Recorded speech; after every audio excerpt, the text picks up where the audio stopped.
तो बच्चों जो मीडियम रिएक्टिव मेटल्स हैं वो कहाँ कैसे अर्थ क्रस्ट में जो पाए जाएंगे वो किस फॉर्म में होंगे, ऑक्साइड फॉर्म में होंगे, सल्फाइड फॉर्म में होंगे या कार्बोनेट्स के फॉर्म में होंगे। चलिए देखते हैं next, very reactive metals. Very reactive मतलब जो बहुत तेज़ी से रिएक्ट कर लेते हैं, ये इसका मतलब ये टॉप सीरीज़ में एकदम टॉप पर होंगे। जो हमारी एक्टिविटी सीरीज़ है रिएक्शन की या रिएक्टिविटी जो शो करते हैं, वो चार्ट आपने देखा होगा, उसमें सबसे टॉप पर जो मेटल्स होंगे जैसे पोटेशियम, पोटेशियम सबसे ऊपर है, potassium, sodium, calcium, magnesium, aluminium, these metals are so reactive, they are never found in nature as free element। ये कभी फ्री एलिमेंट के रूप में आपको नहीं मिलेंगे, ये हमेशा कंबाइंड फॉर्म में रहते हैं क्योंकि ये बहुत तेजी से रिएक्ट करते हैं। ठीक, चलिए different technique are to be use for obtaining the metals following in each category. Now enrichment of ores, ores देखते हैं, ओर्स का enrichment, the process of removing gangue from ore is called enrichment of ore. बच्चों जो वो है process है ओर से, अगर हम गैंग को हटा दें, gang means impurities, impurities means sand soil जो मिनरल के साथ में रहती है, तो अगर हम उसको हटा देते हैं तो क्या कहलाता है, एनरिचमेंट ऑफ ओर कहलाता है। These impurities should be removed prior to the extraction of metal, metal के एक्सट्रैक्शन से पहले इसको रिमूव कर देना चाहिए। Different technique are use for removing the gangue from the ore depending upon the different differences between the physical or chemical properties of the gang and the ore।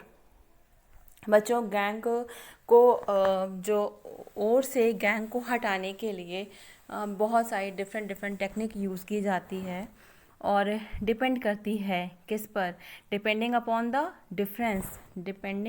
The difference between physical and chemical properties of gangue and the ore, जो कि depend करता है जो gang है और ओर है उसकी physical properties और केमिकल प्रॉपर्टीज़ के डिफरेंसेस पर डिपेंड करता है। ठीक, चलिए extraction of low reactive metals. अब लो रिएक्टिव मेटल्स का एक्सट्रैक्शन कैसे हो सकता है, हाँ जो लो रिएक्टिव मेटल हैं उनको हम कैसे अलग कर सकते हैं। Many metals belong to the least reactivity series and are often found in the form of their sulfide ores। बच्चों बहुत सारे मेटल्स जो होते हैं वो लीस्ट रिएक्टिविटी सीरीज़ में से बिलोंग करते हैं, मतलब जो सबसे नीचे बॉटम पर होंगे वो क्या होंगे, लीस्ट रिएक्टिव मेटल्स होंगे। And they are found in the form of their sulphide ores, इसका मतलब वो किस फॉर्म में पाए जा रहे हैं, सल्फाइड ओर्स के फॉर्म में पाए जा रहे हैं, सिनेबार के फॉर्म में पाए जा रहे हैं। जैसे मरकरी का सल्फाइड फॉर्म क्या कहलाएगा, सिनेबार कहलाएगा। Copper glance is the ore of copper, copper का जो ओर होगा, कॉपर का जो सल्फाइड है वो क्या कहलाएगा, कॉपर ग्लैंस कहलाएगा। In roasting, the concentrated ore is treated with very hot air below its melting point. During roasting, the sulfide is converted to an oxide and sulfur is released as sulfur dioxide. Roasting में क्या होगा कि the concentrated ore is treated with very hot air. ठीक, जो concentrated ओर है, अयस्क है, वो उसको किसके साथ ट्रीट कराएंगे, वेरी हॉट एयर के साथ, और किस पर, इसके विलो इट्स मेल्टिंग पॉइंट, इसका मेल्टिंग पॉइंट कितना होना चाहिए, कम होना चाहिए। ड्यूरिंग रोस्टिंग, जब रोस्टिंग होती रहेगी तो सल्फाइड ऑक्साइड में कन्वर्ट हो जाता है और सल्फर उसमें से बाहर निकल जाता है। सल्फर किस फॉर्म में निकलता है, सल्फर डाइऑक्साइड के फॉर्म में निकलता है। ठीक, चलिए extraction of medium reactive metals, ये तो था लो रिएक्टिव मेटल। अब अगर हम मीडियम रिएक्टिव मेटल्स को अलग करते हैं तो कैसे अलग करते हैं ये हमें देखना है। The ores of metal in the middle of the activity series such as iron, zinc, lead, copper etc. are generally in sulfide and carbonate form। बच्चों जो एक्टिविटी सीरीज़ में मिडिल स्टेज पर हैं जो मेटल्स, जैसे आयरन है, zinc है, lead है, कॉपर है, ये सब जनरली किस फॉर्म में पाए जाएंगे, सल्फाइड फॉर्म में पाए जाएंगे या फिर कार्बोनेट्स के फॉर्म में पाए जाएंगे। तो it is easy to obtain metal from its oxide as compared to its sulfide and carbonates. Hence, the first step is to convert metal sulfide or metal carbonate into metal oxide. Right? Sulfides are converted into oxide by roasting. Roasting is heating the metal sulfide in excess of air. Sulphide किस में convert हो जाएगा? Oxide में convert हो जाएगा. और कैसे convert होता है? रोस्टिंग के ज़रिए कन्वर्ट होता है. रोस्टिंग क्या है? Roasting is heating the metal sulphide. Metal sulphide को गर्म करेंगे तो वही रोस्टिंग हुआ. और किसके प्रेजेंस में? In excess of air. Air के प्रेजेंस में इसको हम गर्म करते हैं और ये रोस्टिंग हो जाता है. Carbonates are converted into oxide by calcination. Carbonates जो होंगे वो ऑक्साइड में कन्वर्ट होंगे कैल्सिनेशन के थ्रू. कैल्सिनेशन क्या होता है? Calcination is heating the metals carbonate in limited air. अगर लिमिटेड एयर में हम मेटल कार्बोनेट्स को हीट करते हैं तो that is calcination. The metal oxide are then reduced to the corresponding metals by heating it with suitable reducing agent such as the carbon. Metal oxide अब क्या कर रहा है? Metal oxide then reduced to the corresponding metals. अब metal oxide अपने जो metal है उसमें उस रिड्यूस कर दे रहा है. और कैसे रिड्यूस हो रहा है? By heating it with suitable reducing agent. By carbon एक रिड्यूसिंग एजेंट का काम करेगा वहाँ पर, और कार्बन के द्वारा इसको हीट करेंगे. तब क्या होगा? उसमें से मेटल्स जो है वो बाहर. ठीक, ये तो हो गया. अब extraction of highly reactive metal. अब अगर हाईली रिएक्टिव मेटल्स हैं तो उनको कैसे अलग करते हैं? हाईली रिएक्टिव मेटल्स जैसे सोडियम हो गया, मैग्नीशियम हो गया, कैल्शियम हो गया, ये सब जो है वो can not be extracted bye displacement reaction और रिडक्शन बाय कार्बन. ये जो है इनका तो हम डिस्प्लेसमेंट नहीं कर सकते हैं और ना ही कार्बन के थ्रू रिड्यूस कर सकते हैं. तब कैसे होगा ये? क्यों? क्योंकि this is so because their affinity for oxygen is more than carbon. भाई क्योंकि कार्बन की वो ऑक्सीजन जो है वो कार्बन से ज़्यादा है. ठीक है, जो ऑक्सीजन की मात्रा है वो कार्बन से बहुत ज़्यादा है और कार्बन ऑक्सीजन से ये जल्दी रिएक्ट कर लेती हैं. These metals are obtained by electrolytic reduction. अब ये मेटल हमें कैसे मिलेंगी? अगर हम इनको अलग करना चाहेंगे तो कैसे पाएंगे?